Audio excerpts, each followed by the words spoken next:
Happy Thursday, and it is time for the Thursday recap. So here's a quick recap of what we talked about last night at Elevate. Last night was the third week in our current message series entitled Moving from Spiritual Apathy to True Hunger. So it's all about growing in our hunger for God.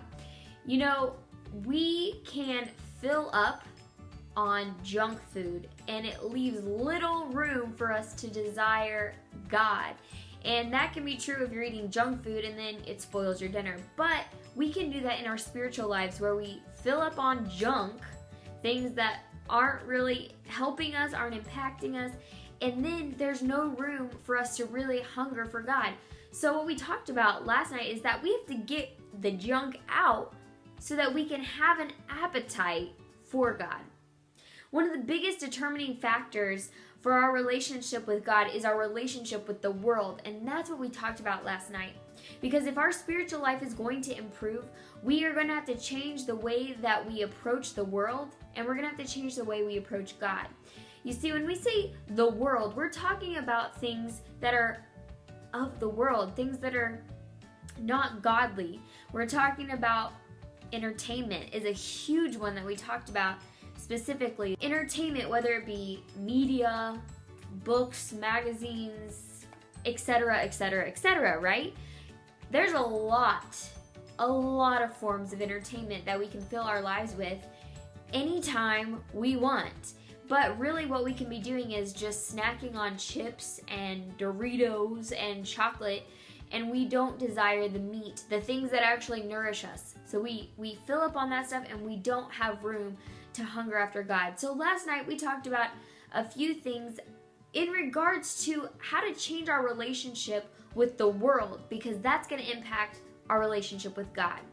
So we talked a lot about how Jesus calls us to live in the world and not of it. So we live here, you know, this is where He created the earth for us to live in, for us to inhabit. But how do we live here? How do we live in a corrupt world and not allow it to corrupt us spiritually? One thing we need to do is we need to clean out our filter. The Holy Spirit is a huge part of our continual day in and day out walk with the Lord. He is like a spiritual filter, because the truth is you can do your very best to not let corrupt entertainment, media, things come in your life.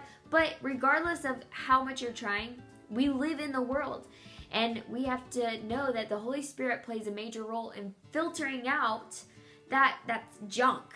And so whenever we hear something we didn't really want to hear, we see something we didn't want to see, the Holy Spirit can act as a filter, and that goes through the Holy Spirit and He filters that out. But the problem is, so we can kind of rely on that. We're like, oh well, the Holy Spirit's living in me, so it's all good. It's okay if I watch that because I know that that's not godly. I understand that that's not the way to live. Well, the deal is, just like with an air filter, okay, at some point the filter needs to be changed, and we need to daily, I encourage you daily, to just ask the Holy Spirit to clean out the filter, to ask God to purify and cleanse your heart, because every single day we hear things, we see things, we think things are coming in us that don't need to be there, and we can just ask God to cleanse that out. Secondly, we need to stop wasting our time and invest it. The strength of your life will be found in the secret place. And whenever I say the secret place, it's that place where you meet with God. It's that place where you're obviously still living in the world, but it's like you're getting out of the world. You're disconnecting from all of these things and connecting with God. You're getting alone with Him. And that is the best investment you can have with your time. We are wasting so much time. We all do. We waste so much time. We, hop on our email to just check real quick, and then we start scrolling. We hop on YouTube to just check something real quick, then we're there for hours. We hop on Facebook or Snapchat for just a quick second. We're on there for a lot longer than we plan to be. That's wasting time. We need to invest our time in that secret place with God, because that's where He's going to give us a greater appetite for him. And the Bible tells us to taste and see that the Lord is good. When you taste and experience God, it will grow that hunger you have for God. And the last thing that is a huge thing is that we must guard our heart. We have to guard our heart against the things that are of the world. And we read Proverbs 4, chapter 4, verses 20 through 27. I encourage you, read that passage every single day.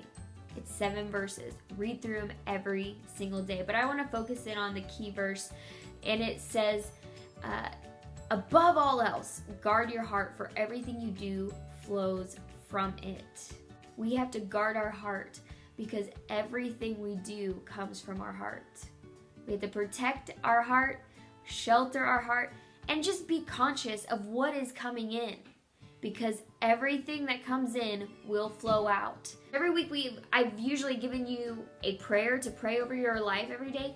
This week, I encourage you to read Proverbs chapter 4, verses 20 through 27 every single day. That's your challenge. Let's get to it. Clean out your filter. Ask God to cleanse your heart every day. Stop wasting your time. Start investing it in going to that secret place with the Lord. And guard your heart above all else, because from it, everything flows out of your life. So, hope you have a great rest of the week. Make it count, and we will see you soon. Bye.